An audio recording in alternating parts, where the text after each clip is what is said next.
Bismillah. Bismillahirrahmanirrahim.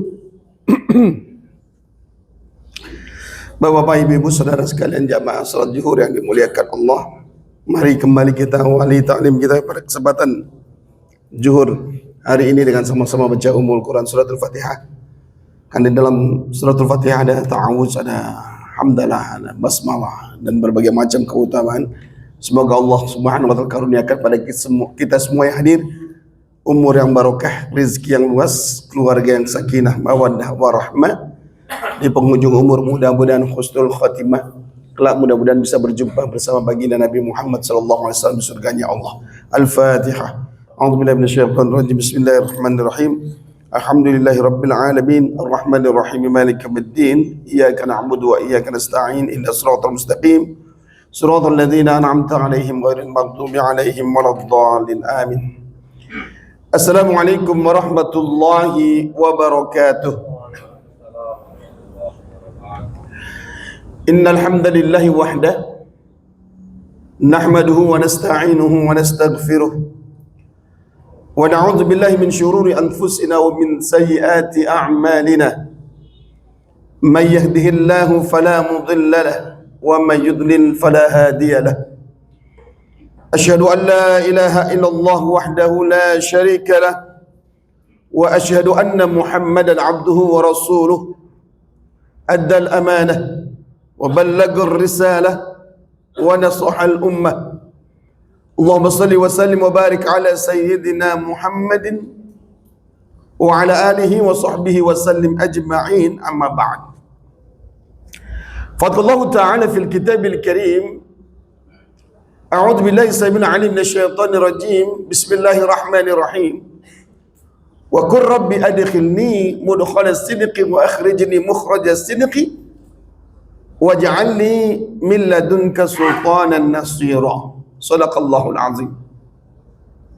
Bapak-bapak, saudara sekalian rahimakumullah, tanpa terasa kita sekarang berada di awal tahun 1447 Hijriah. Betul ya? Sudah masuk tahun 1447 Hijriah. Artinya usia kita semakin bertambah. Bertambah atau berkurang?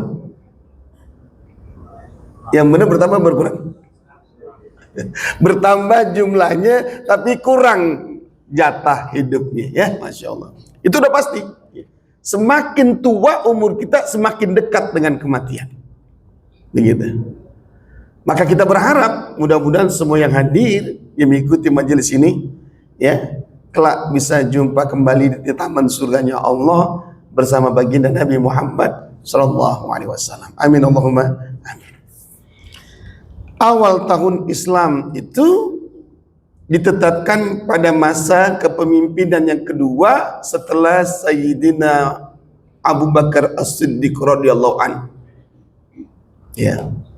Tepatnya yakni ketika tahun kedua kepemimpinannya. Siapa dia itu? Yaitu Sayyidina Umar ibn Khattab radhiyallahu anhu. Ya. Di tahun kedua kepemimpinannya itu beliau memimpin hampir 2/3 dunia. 2/3 dunia dikuasai oleh yang namanya pemimpin muslim Amirul Mukminin Sayyidina Umar ibn Khattab radhiyallahu anhu. Luar biasa. Belum kejadian lagi ya. Sekarang belum kejadian. Itu zaman yang sangat luar biasa saat itu ya. Masya Allah. Dan pada masa beliau juga Allah takdirkan beliau sebagai pemimpin mampu menaklukkan yang namanya Baitul Maqdis, yaitu Masjidil Aqsa. Zaman beliau itu Masjidil Aqsa diambil oleh Sayyidina Umar bin Khattab. Artinya di bawah kekuasaannya. Jadi kalau zaman beliau itu orang pada ziarah ke Masjidil Aqsa amat wajar. Amat wajar. Kenapa wajar? Karena memang keuntungannya buat kaum muslimin juga, dunia akhirat. Kalau sekarang kita ke ziarah ke Masjidil Aqsa, Ya kita mungkin dapat pahalanya, bisa jadi karena itu sunnah. Ya, kata Nabi tidak berziarah kecuali ketiga tempat, yaitu Masjid Nabawi, Masjidil Haram di Mekah, masjidku yaitu di Madinah, dan Masjidil Aqsa di Palestina. Cuma masalahnya kalau kita datang ke sana kan bayar visanya masih apa kan gitu ya. Kalau sekarang ke sana bisa, cuman bayar visanya ke Israel. Ya kayak gitu. Visanya ke sana tuh. Karena kita nggak bayar visa ke Palestina.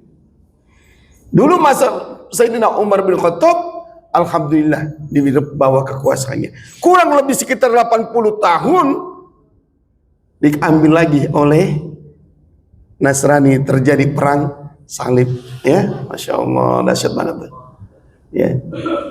Kemudian berapa tahun kemudian, berapa puluh tahun kemudian direbut kembali oleh kaum muslimin. Datang seorang pahlawan luar biasa, namanya Salahuddin Al-Ayyubi. Itu dulu dikuasai lah. Itu kayaknya ganti-ganti terus tuh Masjid Al-Aqsa tuh ya. Karena memang Baitul Maqdis ini, Masjid Al-Aqsa ini, Palestina ini merupakan tempat yang Allah janjikan alladzi barakna haulahu. Siapa yang menempatinya, menguasinya, maka Allah janjikan Allah berikan keberkahan padanya. Ya, luar biasa. Jadi simbol keberkahan itu di situ sebenarnya, ya. Di situ Masjidil Aqsa, Palestina. Makanya nggak pernah berhenti nih. Ya. Udah sunatullahnya begitu. Cuman yang penting kan ikhtiar kita, kan gitu. Kita ingin kembali mengambil Masjid Aqsa dari tangan orang yang tidak seiman, kan begitu. Maka tahun 1947 Masjid Aqsa diambil lagi oleh Zionis Israel. Ya, halus datangnya itu dia, bukan dengan penjajahan awalnya. Datang ngungsi, datang pelan-pelan, dikit-dikit ya. Kenapa datang ke Palestina? Karena mereka terusir di negeri yang lain.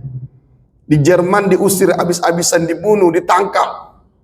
Kenapa? Karena Yahudi ini bikin rusak, bikin fitnah, preman-preman orangnya. Ya, itu Yahudi dari dulu menggunakan begitu. Makanya dalam Quran disebut ghairil maghdub, orang-orang yang dimurkai Allah. Ya, kalau kita dalam surat Al-Fatihah mengatakan ghairil maghdubi alaihim waladhdallin, maksudnya ya Allah jangan tunjukkan kami kepada jalan-jalan yang engkau murkai. Siapa? Yahudi. Kenapa dimurkai? Preman, jahat gitu ya. Nabi-nabi pun banyak yang dibunuhnya. Ya, maka diusir. Datang ke Palestina, karena Palestina komunitasnya Muslim 100%, diterimalah dengan baik, diberi tempat tinggal, ya, numpang dulu. Lama-lama datengin dia dari Exodus besar-besaran, dari Inggris, dari Prancis, dari Jerman, dari Amerika, tuh semua kumpul datang. Jumlah mereka makin banyak, akhirnya mereka menjajah penduduk asli Palestina dan mereka menyatakan sebagai negara tahun 1948. Betul kan? Itu Masya Allah. Sedangkan Palestina sampai hari ini belum jadi negara yang merdeka. Masya Allah, luar biasa. Baik teman-teman yang dimuliakan Allah SWT. Nah, pada masa Sayyidina Umar bin Khattab itulah beliau menetapkan tahun pertama. Tahun pertama dimusyawarahkan tepatnya kapan ya? Gitu. Ditanya sama sahabat-sahabat as-sabiqul awwalun, ada Sayyidina Utsman bin Affan, ada Sayyidina Ali bin Abi Thalib dan sebagainya. Ada yang usul bagaimana kalau awal tahun ketika Nabi lahir. Jadinya kan enak tuh. Nabi lahir tanggal 12 Rabiul Awal tahun 0001 kan gitu ya, enak kan. Jadi nggak disepakati. Kenapa? Khawatir nanti kayak orang Nasrani, setiap pergantian tahun merayakan kelahiran anak Tuhan kan begitu, atau Tuhannya gitu kan. Hari kelahiran Tuhan biasa dirayakan oleh mereka di bulan Desember, Natal namanya ya. Masya Allah.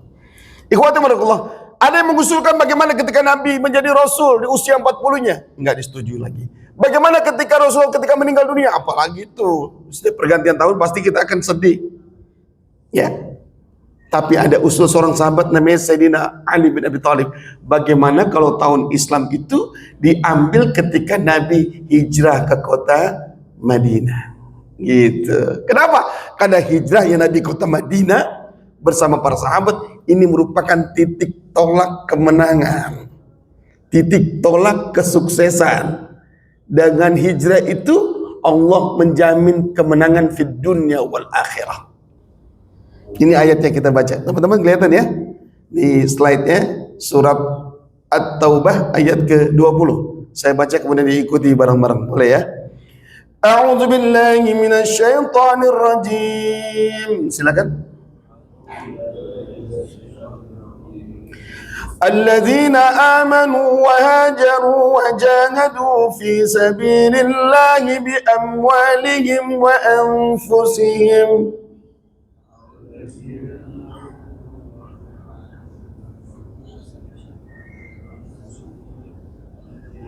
Iya, emang kepanjangan sih ya.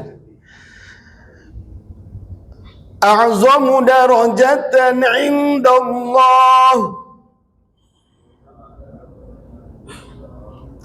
wa ulaika humul faizun.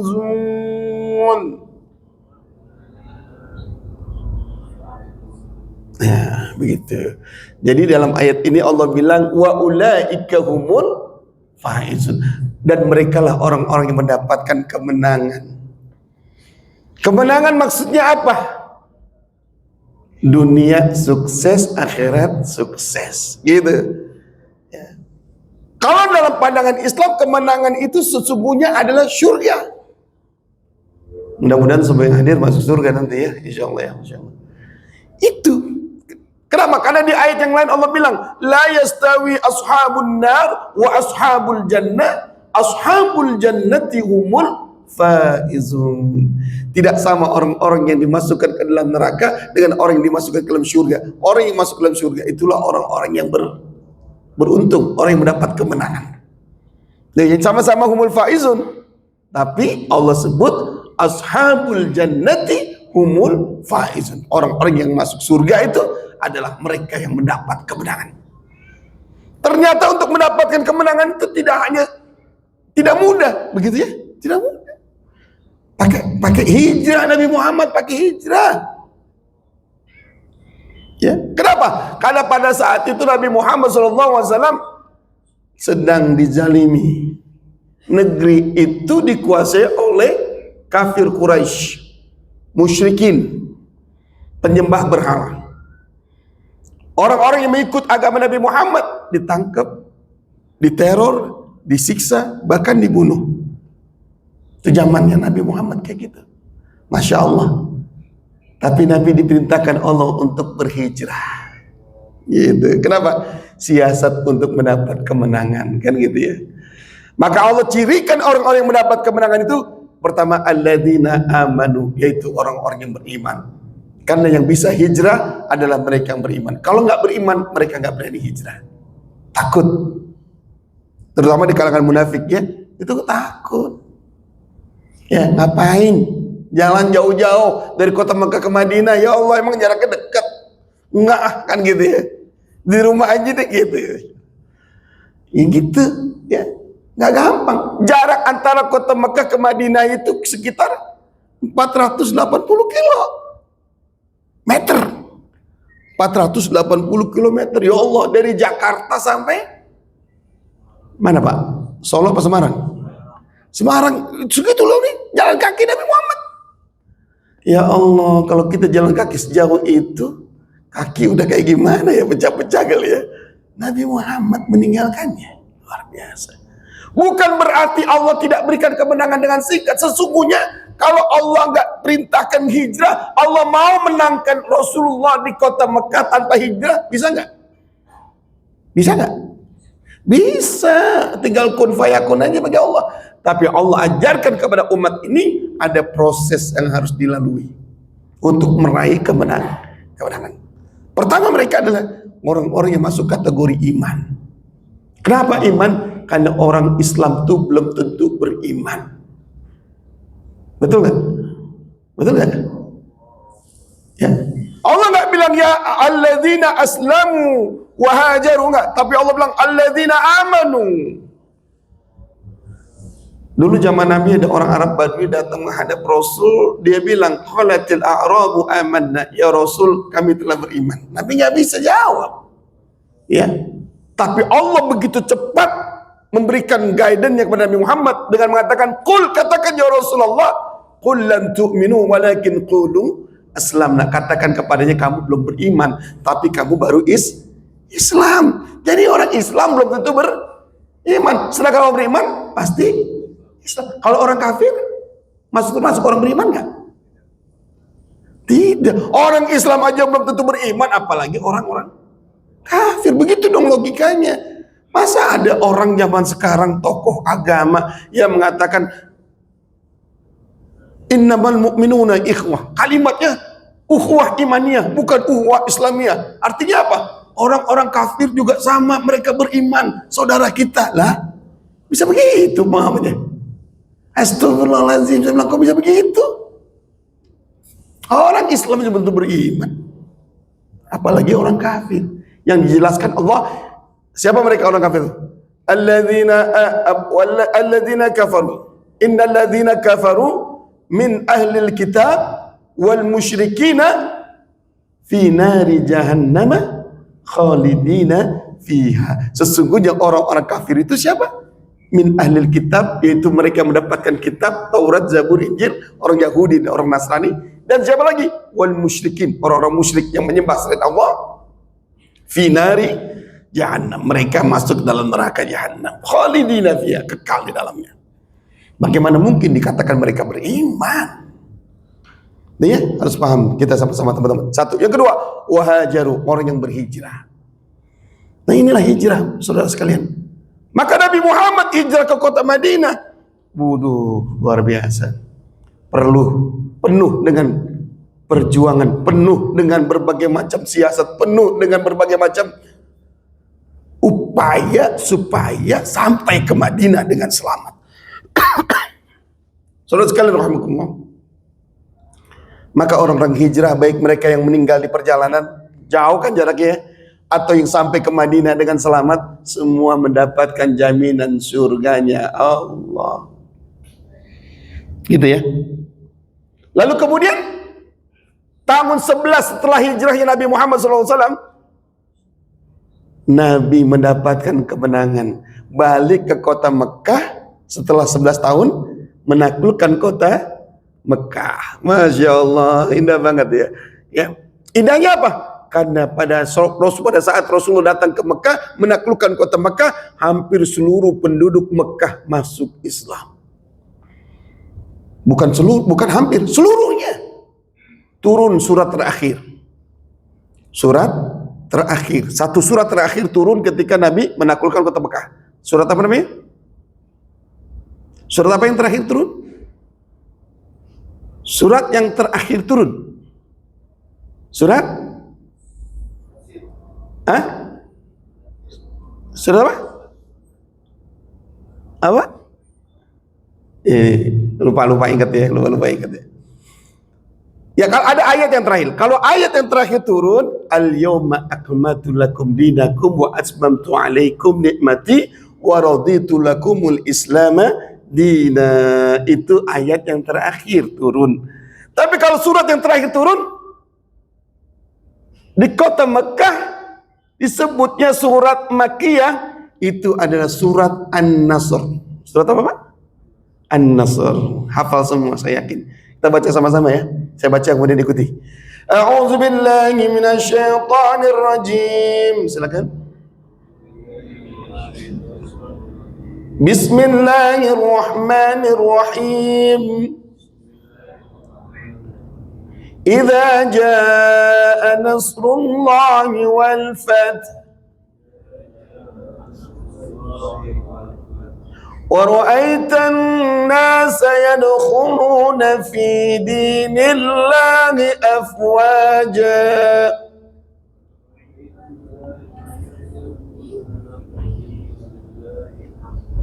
fasabbih bihamdi rabbika wastaghfir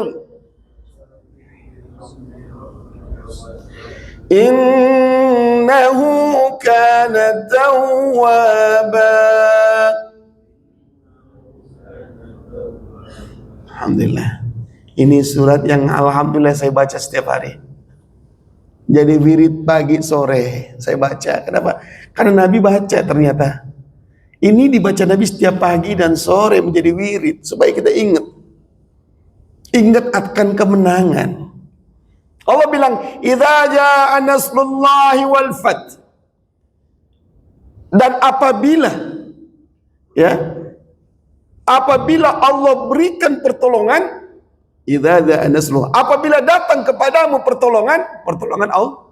Itu yang biasa kita minta kan, ya Allah tolong saudara kami di Gaza, ya Allah tolong saudara kami di Palestina, ya Allah kita nggak bisa apa-apa, ya Allah tolong, kayak gitu ya, kita minta pertolongan. Ternyata nggak cukup minta pertolongan, walaupun mudah-mudahan Allah tolong saudara kita di Gaza, di Palestina. Insya Allah dalam waktu dekat, mudah-mudahan tahun ini nih merdeka ya, amin, amin apa?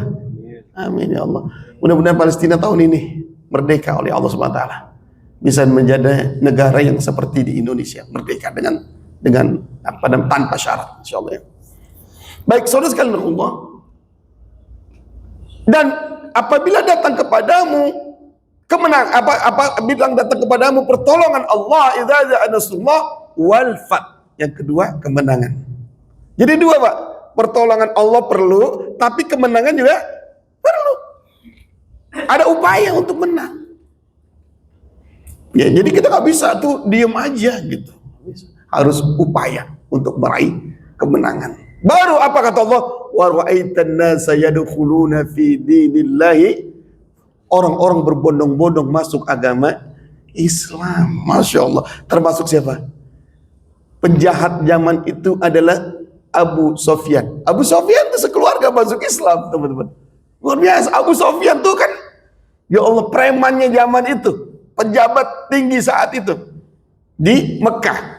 Dia masuk Islam. Anaknya bahkan menjadi sahabat Nabi. Siapa anaknya Abu Sofyan? Yang jadi khalifah, pernah jadi khalifah. Namanya Muawiyah. Muawiyah itu anaknya Abu Sufyan, bisa jadi pemimpin luar biasa, bisa jadi khalifah. Karena Islam tidak melihat latar belakang dulunya, nggak lihat. Kalau sekarang bagus ya, punya potensi untuk bertobat bagus, kenapa enggak? Gitu ya, saudara sekalian. Hijrahnya Nabi itu 11 tahun kemudian mendapatkan kemenangan dari Allah.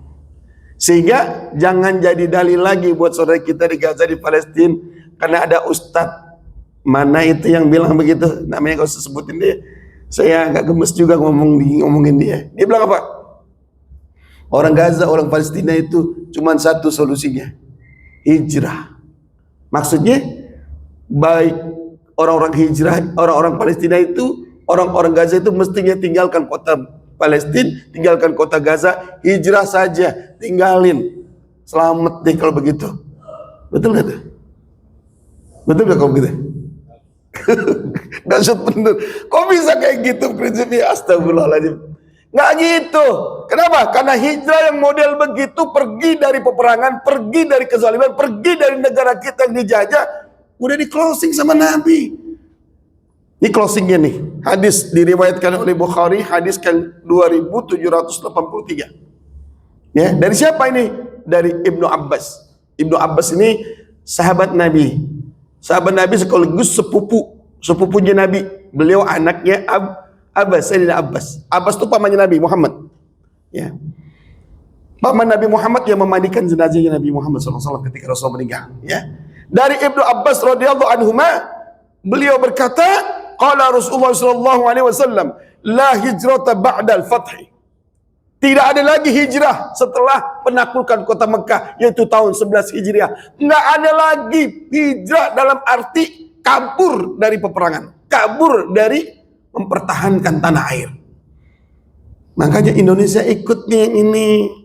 Kalau Indonesia hijrah dijajah Belanda 350 tahun, enggak ada Indonesia. Betul enggak? Indonesia gak hijrah. Kita nih orang Indonesia melawan penjajah Belanda, semangat. Alhamdulillah merdeka, kan gitu. Kita lawan. Jangan diam. Gitu. Selain kita mengharapkan pertolongan Allah, makanya kita sebutkan atas berkat rahmat Allah dan keinginan luhur kan gitu sebagainya, pembukaan dasar dan dasar. Memang tetap Nasrullah wal Fath perlu disebutkan di undang-undang dasar itu. Jadi surat An-Nasr itu masuk dalam pembukaan undang-undang dasar 45. Paham Pak maksud saya? Jadi pembukaan dasar 45 itu sumbernya adalah Al-Quran. Subhanallah. Kenapa? Karena pendiri negeri ini, yang berjuang di negeri ini adalah para ulama dan para santri. Betul. Zaman Belanda dulu belum ada TNI. Betul. Zaman Belanda dulu belum ada polisi. Terus yang berjuang siapa? Para santri, para pahlawan, para ulama, para ustadz, para kiai, para habaib juga berjuang bersamanya. Masya Allah. Maka Nabi bilang gak ada lagi hijrah setelah Fathu Mekah ini. Yang ada adalah walakin jihadun wan niyah wa idastunfirtum fanfiru. Kata Nabi begitu, ya.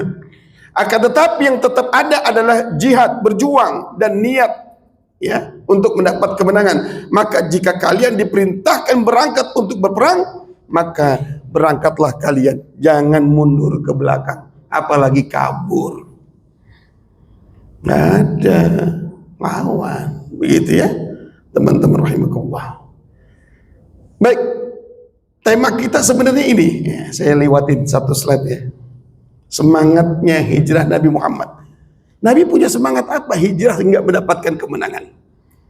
Ternyata Nabi punya spirit yang hebat, semangat yang hebat, dituntun Allah dalam surat Al-Isra ayat 80. Surat apa Pak? Al-Isra ayat 80. Ini doanya Nabi. Kayak kalau saya ada di TPA di tempat saya ada sekitar ada 70-80 anak yang ngaji tempat saya. Saya kasih tahu doa-doa Nabi. Doa Nabi Adam apa? Rabbana zalamna anfusana wa illam taghfir lana wa tarhamna lanakunanna minal khasirin. Doanya Nabi Musa apa? Rabbi zidni ilman warzuqni wa rabbi shrah li sadri wa yassir li amri wa ya kan? Doanya Nabi itu kasih tahu. Kalau doa Nabi Muhammad pada diam dulu tuh anak-anak tuh. Anak yang SD, SMP gitu kan siapa? Diam dulu. Doa Nabi Muhammad di Quran apa ya? Bingung ya? Ini doa Nabi Muhammad. Doa Nabi Muhammad ini. Rabbi adkhilni mudkhala sidqi wa akhriji mukhraja sidqi waj'alni min ladunka sultanan nasira. Ya, kita baca sama-sama. Bapak, saudara sekalian, saya baca kemudian diikuti bareng-bareng. A'udzu billahi minasyaitonir rajim. Silakan. Bismillahirrahmanirrahim. Wa qur rabbi adkhilni mudkhala sidqi wa akhrijni mukhraja sidqi waj'alni min ladunka sultanan nasira.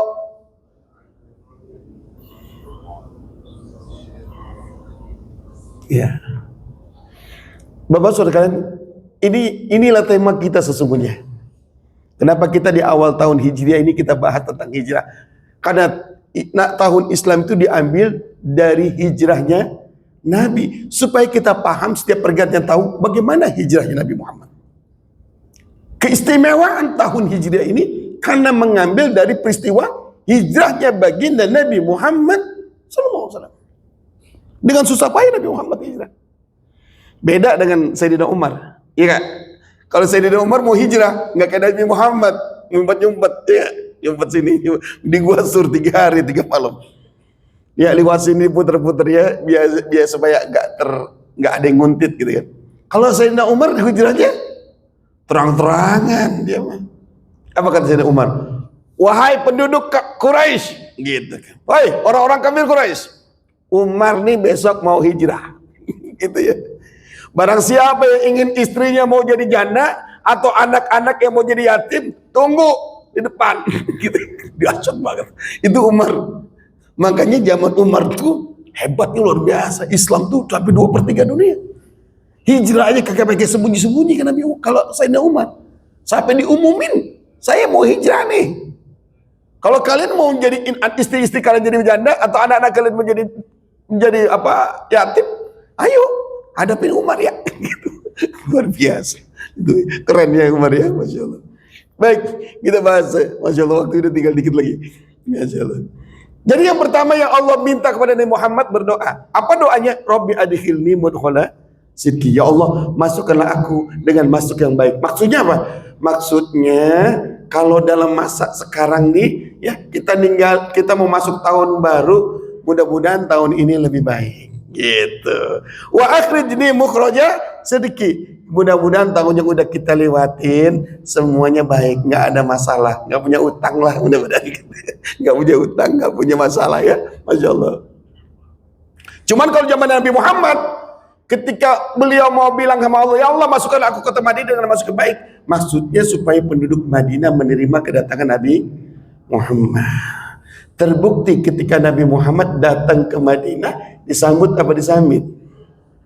Disambut beda dengan ke Taif. Nabi datang ke Taif disambut apa disambit? Disambut, diterima. Datang Nabi ke Madinah, tala'al badru alaina min saniyatil wada'. Gitu disambut ya. Ya itu kalimat tuh gak diajarin Nabi itu. Kalimat itu muncul seketika. Penduduk penduduk Ansor dan penduduk Muhajirin yang sudah tiba lebih awal, mereka menyambut kedatangan baginda Nabi Muhammad sallallahu alaihi wasallam. Masya Allah nikmatnya. Pengen banget ketemu kayak Nabi, kita menyambut. Andai kita ada di sana zaman itu, masya Allah, sama kita gembira. Ya Allah, datang Nabi Muhammad. Bahkan purnamanya nampak, sinar purnamanya nampak di antara dua gunung, Saniyatil Wada. Subhanallah, itu Nabi Muhammad bukan orang biasa, Pak. Walaupun dia manusia, tapi bukan manusia biasa. Selalu bercahaya. Luar biasa, Masya Allah. Ini ada kisah baik sahabat, namanya siapa itu ya? Wah, siapa namanya? Ibnu Abbas kalau nggak salah ya, Ibnu Abbas cerita. Aku lagi ngeliat bulan purnama, di malam purnama, ya begitu indahnya sampai tertegun ngeliat bulan purnama itu. Sampai bertasbih, subhanallah indahnya bulan purnama. Tapi gak lama kemudian aku menunduk dan aku jumpai Nabi Muhammad SAW di depanku. Kok beda ya? Lebih indah daripada bulan purnama. Nabi Muhammad SAW. Luar biasa. Indahnya Nabi Muhammad kayak gitu ya. Indah banget. Makanya mudah-mudahan besok kita bisa lihat Nabi Muhammad wajahnya. Beneran. Ya Allah. Pengen tahu Nabi Muhammad kayak gimana sih gitu ya. Pengen banget ketemu gitu ya. Masya Allah. Kalau sekarang kangen ya kita umroh gitu ya. Ke makamnya. Di Masjid Nabawi di Madinah ya. Kedua, wa akhrijni mukhraj rizqi, ya Allah keluarkanlah aku dari kota Mekah dengan keluar yang baik. Alhamdulillah selamat. Dan yang terakhir, waj'alni min ladunka sultanan nasira. Apa yang diminta Nabi yang terakhir? Nabi minta apa terakhir? Minta apa yang ketiga? Waj'alni min ladunka sultan. Sultan apa? Kekuasaan. Ya, teman-teman yang udah aktif di masjid nih, udah rajin ngaji, rajin sholat, harusnya punya doa yang sama nih. Ya Allah, aku bisa di Pelindo kalau bisa punya posisi yang lebih baik lagi ya Allah. Biar anak buahku pada ngaji, pada sholat, pada berjamaah. Kalau punya posisi itu enak rasanya. Betul gak? Betul gak? Kalau bisa menjadi orang yang the best dalam segala hal, kenapa enggak? Nabi pun minta posisi supaya berkuasa. Sayyidina Utsman bin Affan sampai bilang, ma yaza'ul sultan aktsaru mimma yaza'ul Quran. Apa-apa yang ditertibkan oleh kekuasaan lebih efektif daripada Al-Quran itu sendiri. Jadi Quran tak bisa efektif tegak tanpa kekuasaan. Gitu ya. Itu mungkin dari saya, nggak terlalu lama karena waktu dikit banget nih, Masya Allah. Jadi kita sekedar mengisi ruhiyah kita. Ya, karena namanya ngaji ini kan santapan rohani, ya. Jangan sampai fisik kita makannya banyak, rohaninya lemes, jangan dong. Ya, kita ikutin. Ya, pendiri negeri ini udah bilang, bangunlah jiwanya, bangunlah badannya. Itu lagu Indonesia Raya. Maka jangan tinggalkan membangun jiwa kita. Jangan cuma raga saja. Ngaji harus jadi prioritas buat kita, sehingga mudah-mudahan efek positifnya buat kantor kita, buat perusahaan kita tambah maju, tambah berkah, insya Allah bisa manfaat buat yang lain. Demikian kurang lebih, maaf, kita akhiri dengan doa kiftar majelis. Subhanakallahumma bihamdik asyhadu an la ilaha illa anta astaghfiruka wa atubu ilaik. Assalamualaikum warahmatullahi wabarakatuh.